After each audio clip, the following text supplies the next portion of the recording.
지금으로부터 15개월인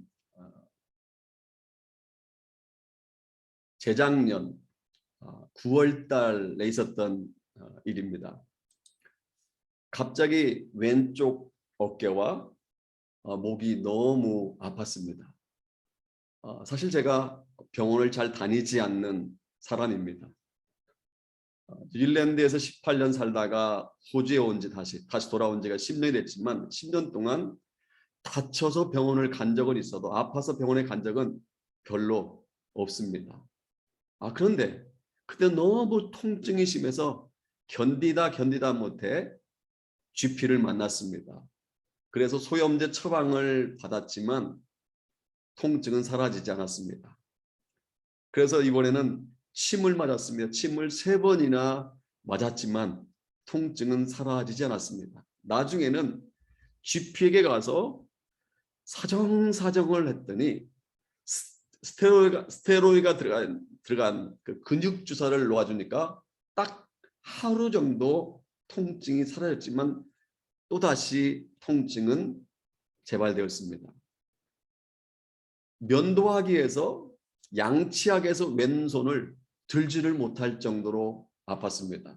운전을 하다가 차선을 바꾸려고 왼쪽에 어떤 차가 들어온지 보기 위해서 왼쪽으로 고개를 돌리려고 해도 아파서 고개를 돌릴 수가 없었습니다.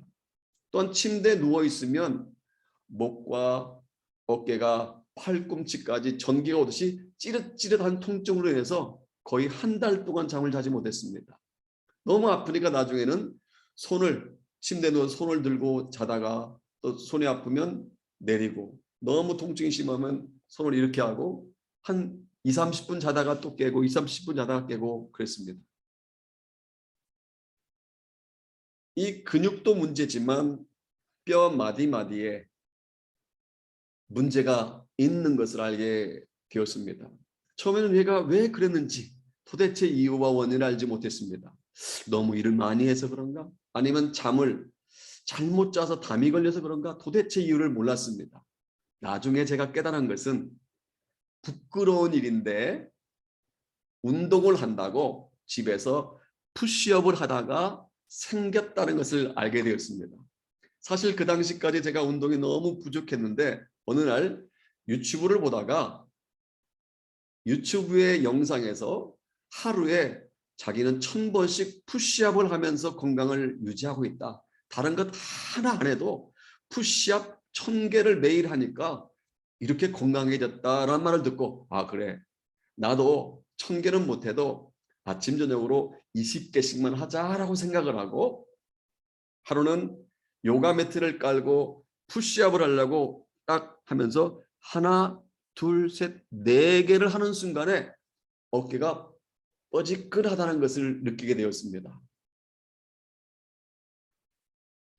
그리고 그 자리에서 멈춰야 되는데 5번째 하고 6번째 하는데 어깨와 목이 너무 아파오는 것이었습니다. 거기서 또 멈춰야 되는데 7번째 하다가 도저히 견딜 수가 없어서 그냥 앞으로 엎어져 버리고 말았습니다.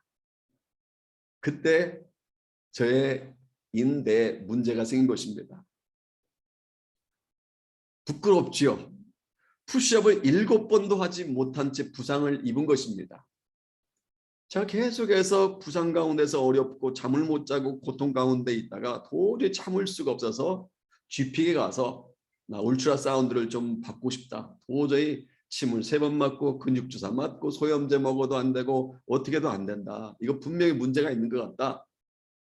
프리스크립션을 좀 써달라. 그래서 울트라 사운드를 내가 받아야 되겠다. 결국 의사를 설득해서 의사의 편지를 가지고 울트라 사운드를 받아보니, 초음파 검사를 받아보니 왼쪽 어깨 근육 3곳이 파열됐고 그리고 목 주위로부터 근육에 염증이 생겼다는 초음파 검사 결과가 나왔습니다.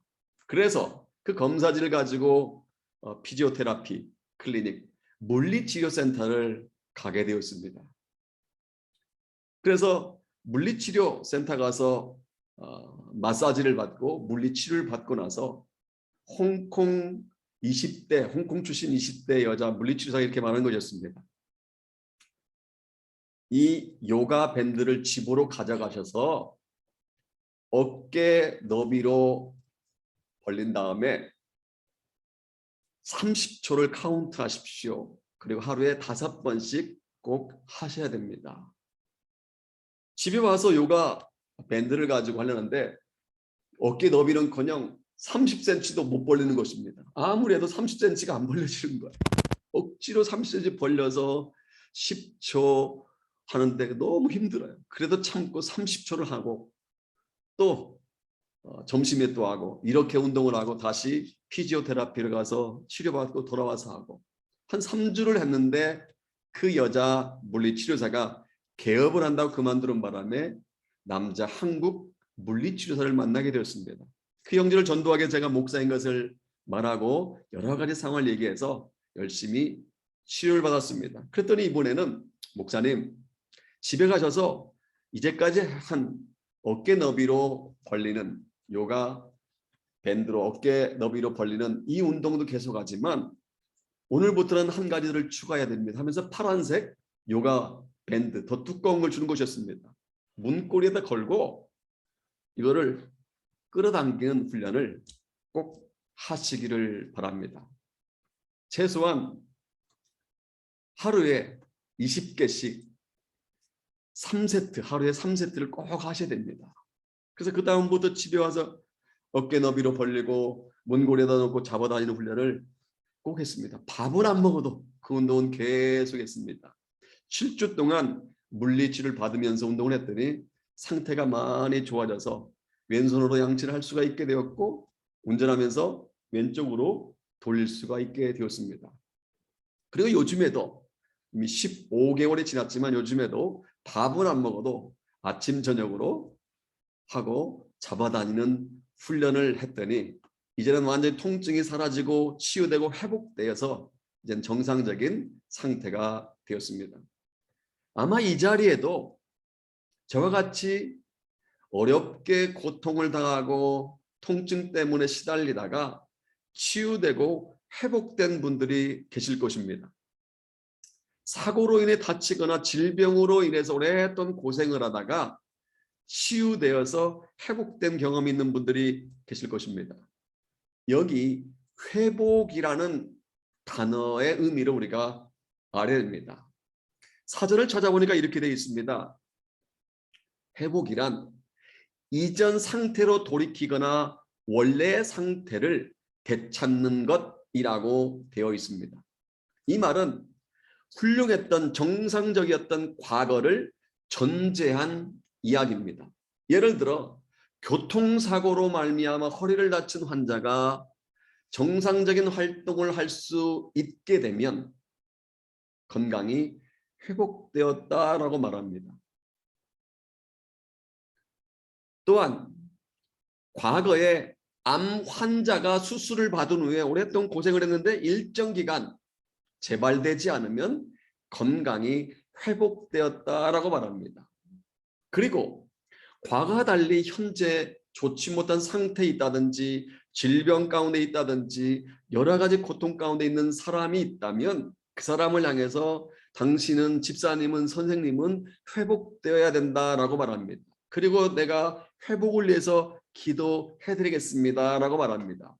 저는 지난 12월 한 달 동안 우리 하모니 월드 하모니 공동체가 2022년 한 해 동안 붙잡아야 될 비전을 놓고 기도를 하다가 성령께서 제 마음 가운데 두 가지의 단어를 생각나게 주셨습니다. 그 단어는 바로 치유와 회복이라는 단어입니다. 치유와 회복. 그래서 우리 월드 하모니 공동체가 치유와 회복이 있는 교회라고 그렇게 정해야 되겠다라는 마음을 품게 되었습니다. 오늘 저는 우리 읽은 본문을 가지고 치유와 회복이라는 제목으로 함께 은혜를 나눌까 합니다. 오늘 본문의 배경은요, 예루살렘 성의 양문이라는, 그러니까 양떼를 이끌고 들어갔다 나왔다는 양문이라는 그 양문 곁에 있는 베데스다 연못가입니다. 이 베데스다라는 말은 아시는 분이 계실지 모르겠지만 집이라는 베트라는 말과 은혜라는 뜻을 가지고 있는 헤세드의 합성어입니다. 예를 들어서 베들레헴 하면 베트는 집이고 레헴 쪽은 떡입니다. 떡집이라는 뜻이고 여기 베데스다는 은혜의 집, 자비의 집이라는 의미를 가지고 있습니다. 이 베데스다 연못에는 오랫동안 한 가지 소문이 전해지고 있었습니다. 연못물이 솟아오를 때, 동할 때, 움직일 때 제일 먼저 뛰어들어간 사람이 어떤 질병이든지 그 질병이 낫는다는 소문이었습니다.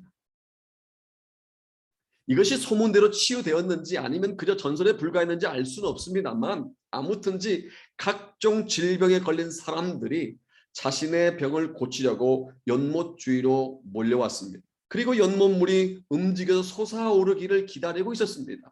저는 처음에 이 말씀을 대할 때 도대체 이해가 되지 않았습니다. 어떻게? 모타로 물을 솟아오르게 하는 것도 아닌데 어떻게 물이 솟아오를까? 어떻게 동해서 솟아오를까라는 생각을 했습니다. 그러다가 뉴질랜드 북섬에 있는 로토루아라는 곳에 가서 이 말씀이 이해가 되었습니다. 아마 뉴질랜드에 살았던 분 아니면 지금 살고 있는 분 아니면 뉴질랜드 북섬 로토루아에 관광차 방문하셨던 분들은 아실 것입니다. 이 로토루아는 유황 온천으로 유명한 곳인데 저는 온천보다요 와까레와라는 그곳을 더 좋아합니다. 제가 처음 1995년 초에 거액의 입장료를 내고 이 와까레와라는 곳을 들어갔을 때 여기저기 뚫려 있는 구멍으로부터 자연적으로 수증기가 나오기는 했지만 소문대로 수십 미터 분수처럼 물이 솟아오르는 것은 보지 못했습니다. 한참 동안 기다려도 물은 솟아오르지 않았습니다. 시간이 없는 관계로 스케줄상 그저 오클랜드로 다시 돌아갔습니다.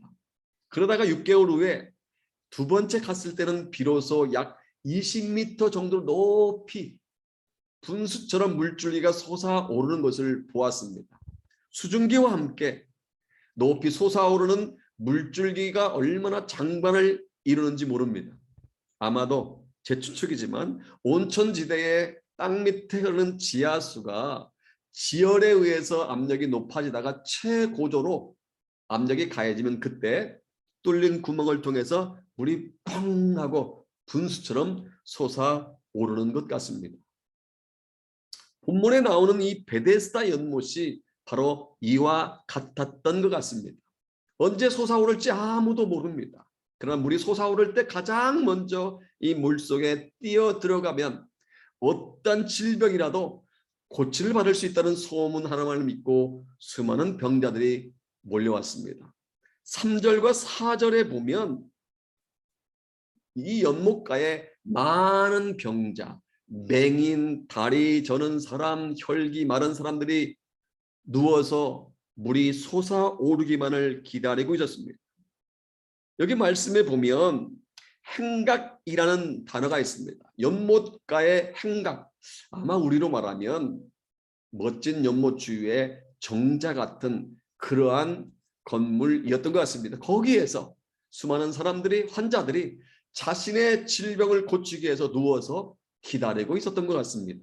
아마도 그들은 자신들의 질병으로 오랫동안 고생을 했을 것입니다. 아마도 유명하다는 의사도 만나기도 하고 효험이 있다는 약재를 구해다가 먹기도 하고 각종 민간요법을 이용해서 자신들의 병을 고치기 위해서 엄청나게 노력을 했을 것입니다.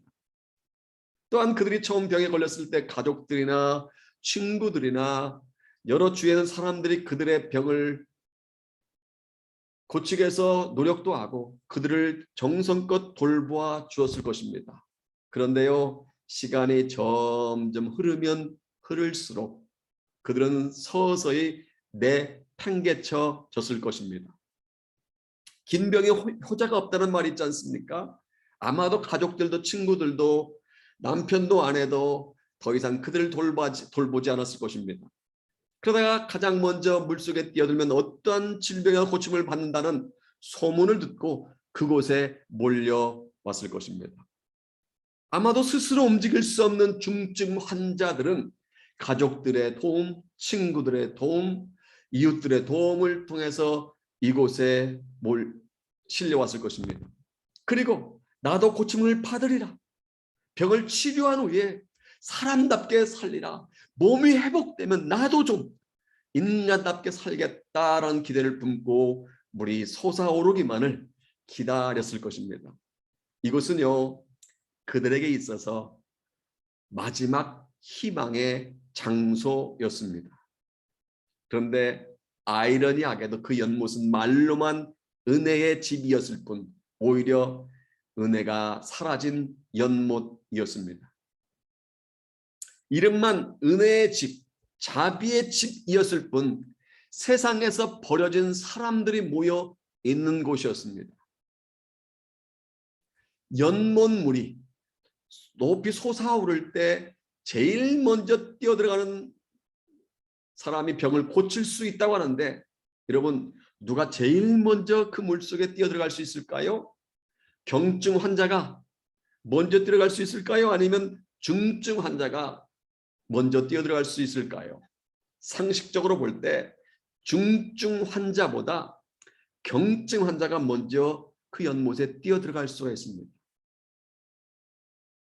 상대적으로 병이 중하지 않은 사람, 그 사람이 가장 먼저 들어갈 수 있습니다.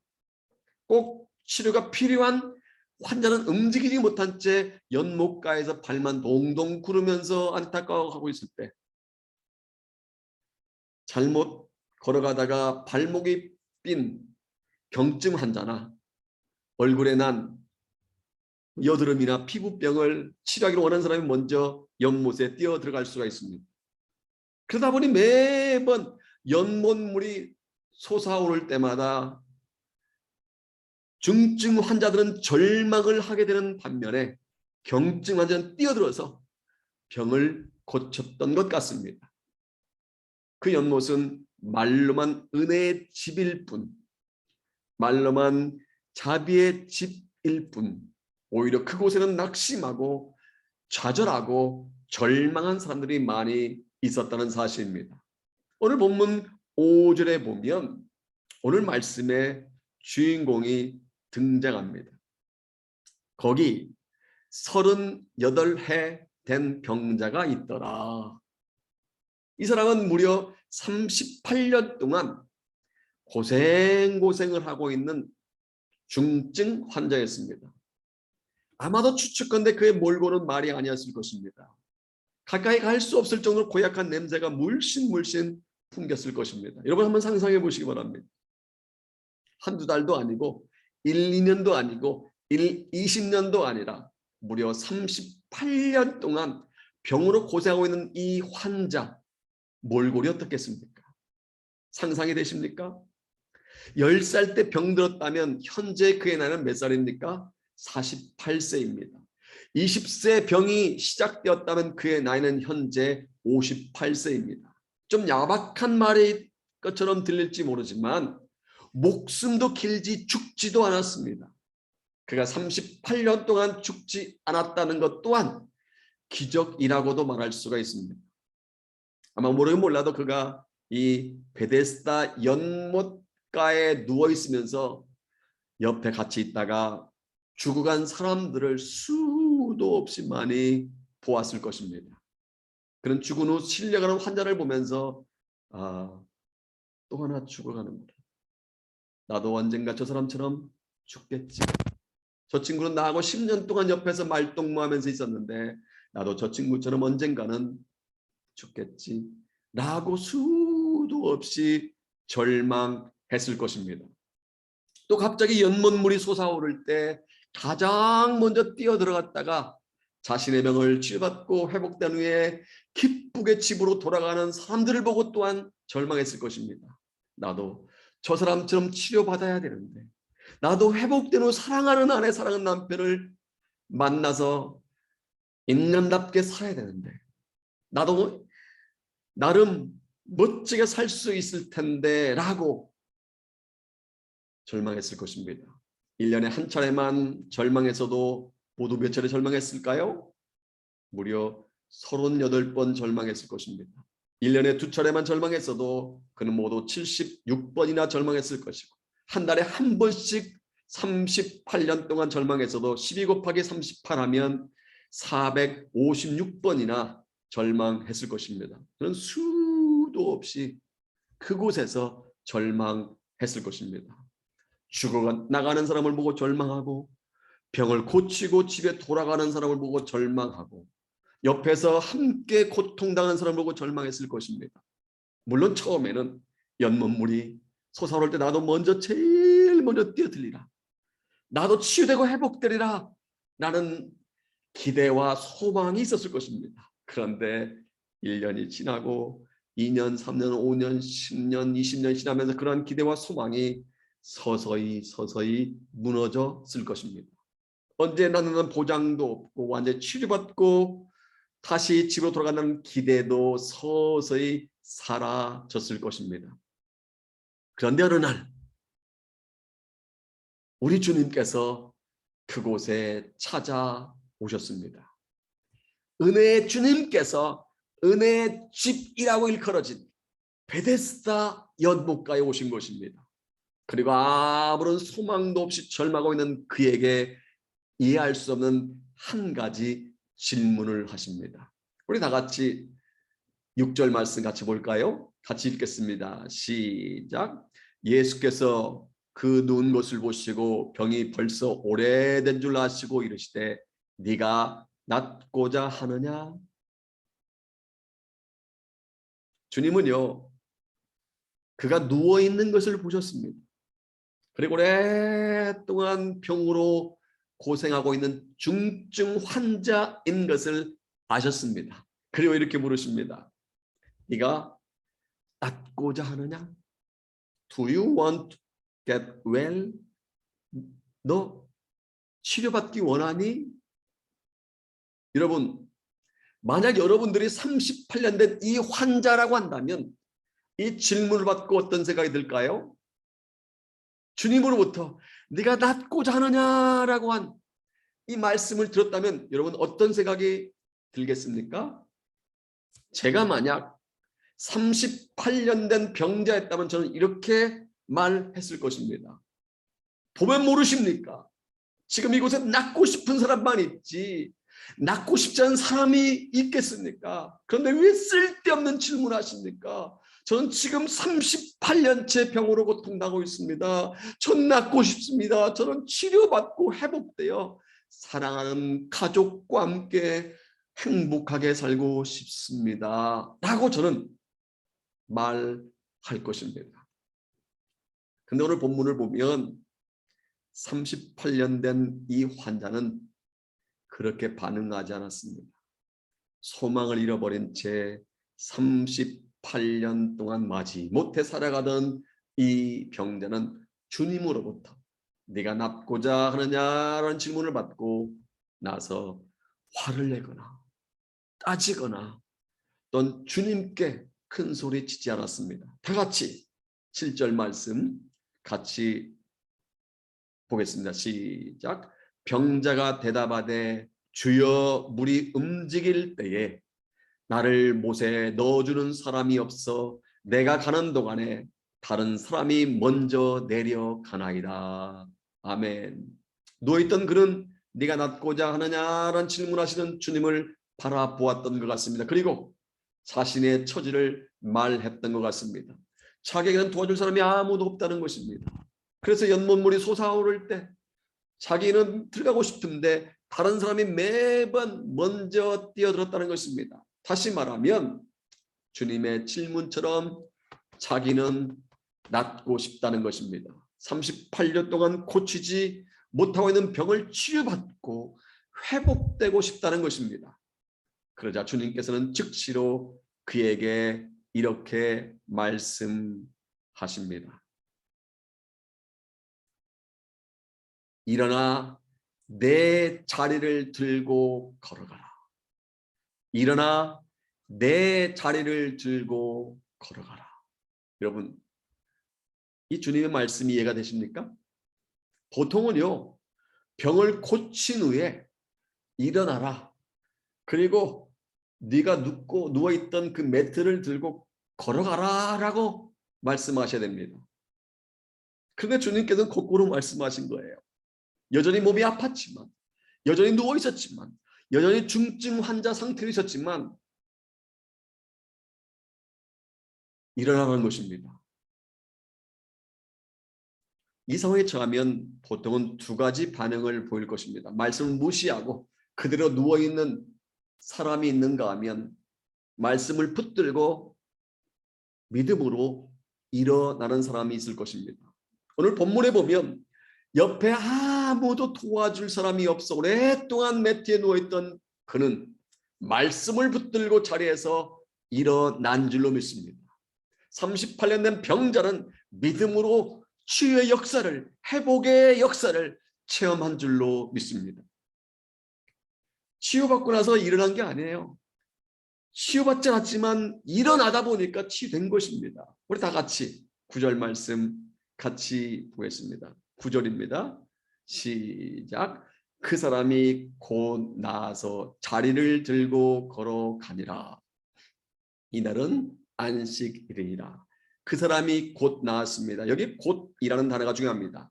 일정 시간이 지난 후에 그가 치유된 것이 아니라 at once, immediately, 곧바로 치유됐다는 것입니다. 비록 38년 동안 고치지 못하던 질병이었지만 일어나 네 자리를 들고 걸어가라라는 주의 말씀을 붙들고 곧바로 믿음으로 자리에서 일어난 것입니다. 할렐루야. 결국 믿음으로 자리에서 일어났더니 그의 질병이 치유되고 그는 또 자리에 누웠던 그 매트를 들고 걸어간 것입니다. 전 저와 여러분들에게도 이러한 믿음이 있기를 소원합니다. 또 우리 월드 하모니 공동체가 주의 말씀을 붙들고 믿음으로 일어나는 믿음의 공동체가 되기를 소원합니다. 믿음으로 하나님의 영광을 볼 수 있고 믿음으로 치유 역사를 체험할 수 있고 믿음으로 하나님을 기쁘시게 할 수 있기 때문입니다.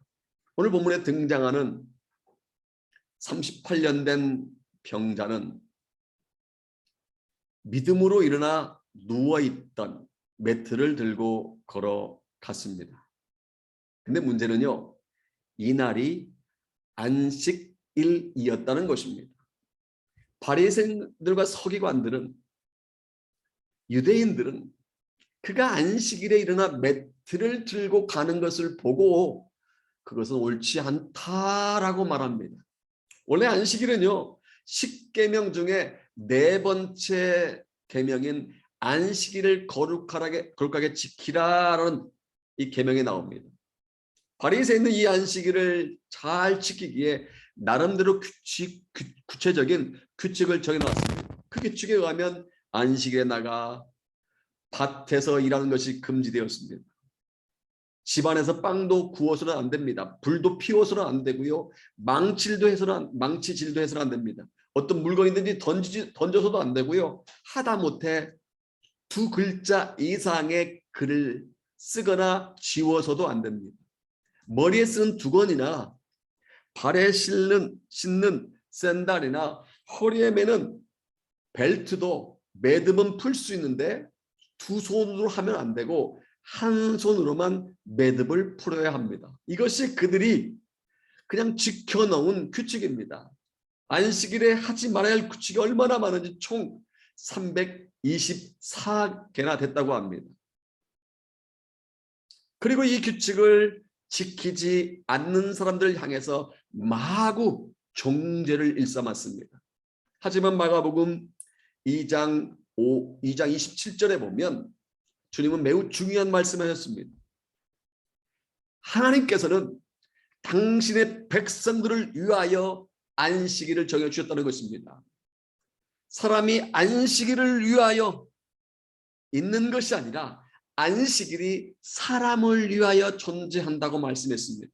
다시 말하면 안식일의 핵심은요, 안식입니다. 하나님 안에서 안식을 누리는 것이 안식일의 정신입니다. 그런데 바리새인들을 비롯한 이 유대인들은 어떻게 하든지 예수님과 예수님을 따른 제자들을 죽이기 위한 목적으로 38년 된 병자가 안식일에 일어나 매트를 들고 가는 것을 보고 옳지 않다고 정죄한 것입니다. 그러자 그는 말합니다. 나를 낫게 한 그가 자리를 들고 걸어가라고 했습니다. 유대인들은 포기하지 않고 말합니다. 그러면 너에게 자리를 들고 걸어가란 그 사람이 누군 줄 아느냐? 묻습니다. 그때까지만 해도 이 38년 된 환자, 아니 38년 만에 병을 고침받은 이 사람은 주님에 대해서 정확히 모르고 있었습니다. 나중에 알게 되지요. 그러니까 오늘 말씀을 통해서 알 수 있는 것은 주님께서는 38년 된 병자의 고통에 관심을 가지고 계셨던 데 반해 바리새인들을 비롯한 유대인들은 고발에만 관심을 가지고 있었다는 것입니다. 주님께서는 살리는 일, 고치는 일, 회복시키는 일에 관심을 가지고 있었던 데 반해 이 바리새인들과 유대인들은 정죄하는 일, 고소하는 일, 죽이는 일에 관심을 쏟고 있었다는 것입니다. 그래서 매트를 들고 하라고 명령을 내린 사람이 누구냐라고 질문한 것입니다. 그 시각에 주님께서는 이미 제자들과 함께 이 베데스다 연못을 떠난 후였습니다. 그리고 고침을 받은 이 회복된 이 사람은 그때까지 주님에 대해서 알지 못한 상태였습니다. 그러다가 후에 성전에서 베데스다 연못가에서는 자기를 고쳐주신 주님에 대해서 알지 못했지만 후에 성전에서 주님으로부터 이런 말씀을 듣습니다. 보라, 네가 나았으니 더 심한 것이 생기지 않게 다시는 범죄하지 말라. 이 말씀을 들은 후에 비로소 그는 주님에 대해서 정확히 알게 됩니다. 아, 나를 고쳐주신 분이 메시아이시구나. 알게 됩니다. 그러니까 38년 동안 고생했다가 치유받은 그는 구세주로 오신 예수께서 자신의 병을 고쳐주셔서 자기가 치유됐다는 확신을 그제서야 갖겠다는 것입니다. 중요한 것은요, 그가 체험한 것으로 끝내지 않고 주의 널리 사실을 알렸다는 것입니다. 자신을 치유하고 회복시켜 주신 분이 있다고 주위의 사람들에게 소개했다는 것입니다. 이것이 중요합니다. 다 같이 15절 말씀 같이 보겠습니다. 시작. 그 사람이 유대인들에게 가서 자기를 고친 이는 예수라 하니라. 38년 동안 병으로 고생하던 그 사람이 어떻게 했습니까? 그 사람이 계속 성전에 머물러 있었습니까? 아니면 집으로 가서 가족과 함께 파티를 벌리면서 기쁨을 나눴습니까? 아닙니다. 그 사람이 유대인들에게 갔습니다. 가서 무엇을 했습니까? 자기를 고치신 이는 예수라고 전파했습니다. 그러니까 자기가 체험한 것을 주위 사람들에게 소개했다는 것입니다. 주님께 자기를 치유해 주시고 회복시켜 주셨다는 것을 간증했다는 것입니다. 그의 이 모습은요, 마가복음 1장 45절에 등장한 나병 환자와 매우 유사합니다. 그 사람이 나가서 이 일을 많이 전파하여 널리 퍼지게 하니라고 말씀하고 있는 것처럼 이 나병 환자는 주님의 은혜로 나병을 치유받고 회복되자 주님을 소개하지 않을 수 없었습니다. 그래서 만나는 사람들에게 자신에게 있었던 일, 자신이 체험한 것들을 전한 것입니다. 또 마가복음 5장 20절에도 보면 주님께서 거라사 지방에서 군대 귀신 들린 사람을 고쳐주십니다. 그래서 회복된 그는 소문을 내지 않을 수 없었습니다. 그가 가서 예수께서 자기에게 어떻게 큰 일을 행하셨는지를 대가볼리에 전파하니 모든 사람이 놀랍게 여기더라. 그는 자기가 살고 있는 동네 거라사뿐만 아니라 멀리 대가볼리 전 지방을 돌아다니며 주님의 역사를 증거했다는 것입니다. 예를 들어서 원주에서 주님 만나 치유받은 사람이 원주에서만 전하지 않고 강원도 전역을 돌아다니면서 주님의 역사를 증거했다는 것입니다. 그러니까 그는 주님께서 가족에게 알리라고만 했는데 그는 가족에게 전했을 뿐만 아니라 멀리 가서 주님께서 자신에게 행했던 일을 전했다는 것입니다. 이처럼 주님의 역사를 체험한 사람들은 대부분이 가만히 있지 않았습니다. 나병 환자나 귀신 들렸다가 고침받은 사람이나 오늘 본문에 등장하는 38년 된 병자였다가 고침받은 사람, 회복된 사람, 치유된 이 사람들은 한결같이 자신의 체험을 드러냈고 다른 사람에게 알렸다는 것입니다. 저는 우리에게도 이러한 모습이 필요한 줄로 믿습니다. 만약 우리가 예수 믿고 구원받아 새로운 삶을 살게 되었다면 38년 된 병자처럼 다른 사람들에게 간증해야 할 줄로 믿습니다. 우리가 다른 사람에게 간증을 하면요, 간증을 들은 사람이 도전을 받을 뿐만 아니라 간증을 하는 본인에게도 은혜가 배가가 됩니다. 그런데 주께 주신 은혜를 가슴에 묻어주는 사람은요, 점점 그 은혜를 소멸하고 맙니다. 그러므로 여러분의 주님의 은혜와 역사를 체험했다면 여러분들이 체험한 그 사실을 다른 사람들에게 나누시기를 바랍니다. 또한 우리 월드 하모니 공동체가 38년 동안 병으로 고생하다가 치유되고 회복된 사람처럼 주님의 역사를 전하는 선교 공동체가 되기를 소원합니다. 사랑하는 하모니 가족 여러분, 이제 한 가지 얘기를 소개하고 말씀을 맺겠습니다. 크라임 벨이라는 이름의 교수가 쓴 글에서 읽은 이야기입니다.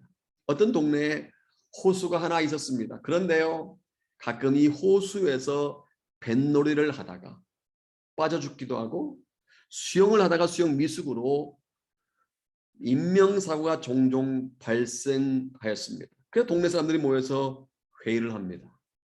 결론은 한 사람씩 교대로 호숫가에서 서서 경비를 쓰고 혹시 물속에 빠져 어려움 당한 사람을 구조하자라고 결정합니다. 그래서 동네 사람들이 교대로 한 사람씩 호숫가에 서서 경비를 하다 보니까 다리가 아파서 이번에는 앉아서 쉴 수 있는 의자를 만들기로 결정합니다. 의자를 만들고 앉아서 경비를 서다 보니까 다리는 안 아픈데 뜨거운 햇볕이 내려져서 아하, 지붕이 필요하구나라고 생각해서 지붕을 만들자고 결정을 합니다. 이렇게 하나하나 세워가다 보니까 이번에는 비를 막을 수 있는 벽도 만들고 또 돌로 된 바닥을 평평하게 한 후에 카페트도 깔면서 그럴듯한 인면구조본부가 세워지게 되었습니다. 그런데요, 물에 빠진 사람을 건진 다음 이 구조본부로 데려다 눕혔더니 깨끗한 카페트 바닥에 먹은 것을 토하기도 하는 토산물이 쌓이기도 하고 각종 오물이 묻는 것이었습니다. 마을 사람들은 카페트가 더러워지기 때문에 물에 빠진 사람을 일단 구조하면 구조본부로 데리고 오지 말고 구조본부 밖에 뉘어놓자고 결정을 합니다. 결국에는 생명을 살리기 위한 목적으로 지어놓은 건물이 생명을 구조하는 데 사용되지 못하고 말게 됩니다. 인명구조를 목적으로 세운 건물의 본질을 서서히 상실해 버리는 것입니다. 이 시간 우리 월드 하모니 공동체를 돌아보았으면 좋겠습니다. 우리 공동체는 어떨까요? 우리 교회가, 우리 공동체가 교회의 본질, 공동체의 본질을 상실한 것은 아닐까요? 혹시 세상에 아직도 절망하고 있는 사람들을 외면한 채 나만, 우리 가정만, 우리 공동체만 풍성한 은혜와 복을 누리면 되는 거지 뭐 다른 사람들과 돌볼 필요가 있나 라고 생각하고 있지는 않습니다.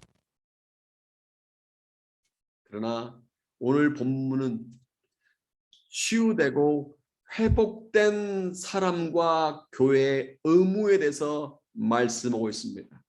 치유와 회복을 경험했다면, 치유와 회복을 체험했다면 그 체험한 것을 다른 사람들에게 주위에 소개하라는 것입니다. 요즘 우리가 가장 많이 듣는 말 중에 하나는요, 회복입니다. 코비드 19에 감염되었다가 치료받은 후에 코로나 검사에서 네거티브가 나오면 회복되었다고 말합니다. 과거 저처럼 어깨와 목의 인대를 다쳤다가 꾸준히 물리치료를 받고 꾸준히 스트레칭을 해서 통증이 사라지고 치유되면 저는 완전하게 회복되었습니다 라고 말합니다. 그런데요, 이 회복이란 말은 비단 우리의 육체 질병에만 해당되는 말이 아니라는 사실을 아십니까? 예를 들어 사춘기 시절 우리의 자녀가 친구들에게 왕따를 당해서 우울증에 걸렸는데 내적 치유를 경험한 후에 완전히 새 사람이 되고 나면 우리 아들의 일상의 삶이 회복되었다라고 말합니다.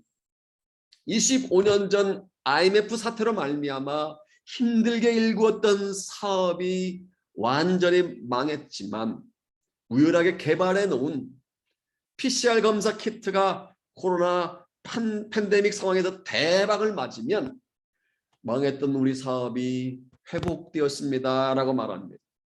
이 이외에도 회복이라는 말은요, 우리 생활 전반에 걸쳐서 적용이 됩니다.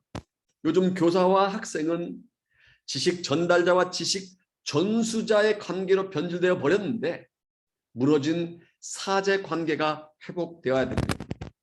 또한 남편과 아내 사이의 신뢰 관계가 무너진, 신뢰가 무너진 가정들이 많은데 부부 관계가 회복되어야 됩니다. 이 외에도 회복이 필요한 영역이 참으로 많습니다. 재정이 회복돼야 되고, 우리의 열정이 회복돼야 되고, 우리의 비전이 회복돼야 되고, 우리의 첫사랑이 회복돼야 되고, 우리의 믿음이 회복돼야 되고, 우리의 건강이 회복돼야 되고, 이루 말할 수 없는 많은 영역에서 회복이 필요합니다. 그 중에서 회복돼야 될 가장 중요한 영역은 무엇보다도 신앙의 회복인 줄로 믿습니다.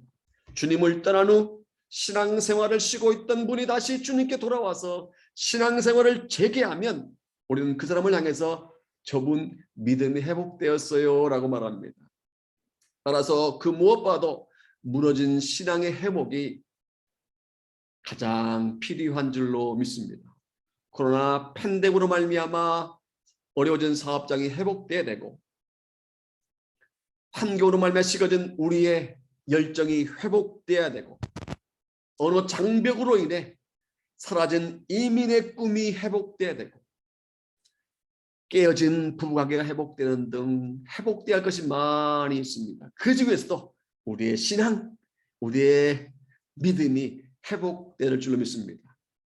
그렇다면 우리가 어떻게 회복을 경험할 수 있을까요? 어떻게 우리의 질병이 회복되고, 우리의 믿음이 회복되고, 우리의 열정이 회복되고, 우리의 모든 관계가 회복될 수 있을까요?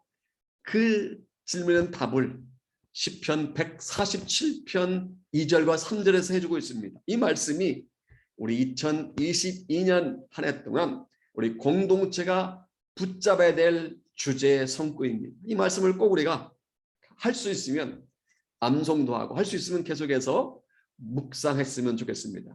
중요한 말씀이니까요. 함께 시편 147편 2절과 3절 같이 읽겠습니다. 시작. 예수께서 예루살렘을 세우시며 이스라엘의 흩어진 자들 모으시며 상심한 자들 고치시며 그들의 상처를 싸매시는도다. 아멘. 여기 보면 중요한 단어가 동사입니다. 동사. 명사라든지 목적어 말고 우리가 동사에 초점을 맞춰야 됩니다. 첫 번째 세우신다. 두 번째 모으신다. 세 번째 고치신다. 네 번째 싸매신다. 이 말씀에 의하면 하나님께서는 세우신 일을 하십니다. 믿으십니까? 사단은요, 무너뜨리고 흩어지게 하지만 우리 하나님께서는 흩어진 사람들을 모으고 상심한 자를 고쳐주시고 상처받은 자를 싸매어 주십니다. 그러니까 진정한 치유와 회복은 하나님께서 하실 때만 가능하다는 것입니다. 그렇습니다. 하나님의 도우심이 있어야만 우리 삶의 현장에 치유와 회복의 역사, 진정한 치유와 회복의 역사가 나타날 수 있는 줄로 믿습니다. 우리가 치유와 회복을 경험하려면 하나님의 도우심이 필요한 줄로 믿습니다. 저는 2022년 새해 하나님께서 베풀어 주신 치유와 회복의 역사가 우리 각자 하모니 가족들 삶 가운데, 가정 가운데 나타나기를 소원합니다. 우리 가정 안에, 우리 교회 안에 우리가 발 딛고 살아가는 사회의 치유와 회복의 역사가 나타나기를 소원합니다. 하나님의 도우심으로 육체적인 질병에서 회복될 뿐만 아니라 깨어진 관계가 회복되어지고, 식어진 열정이 회복되어지고, 줄어든 재정이 회복되어지고, 사라진 첫사랑이 회복되어지고, 무엇보다도 하나님께 향한 믿음이 회복되는 역사가 나타나기를 소원합니다. 하나가 올드하모니 가족 한 분 한 분이 주님의 피로 세운 우리 공동체가 성령의 능력으로 주위에 있는 사람들과 세상을 회복시키는 역할을 감당하는 한 해가 되시기를 주님의 이름으로 간절히 축복합니다. 아멘. 오늘 우리 말씀을 생각하면서 온전케 되리라는 찬양을 함께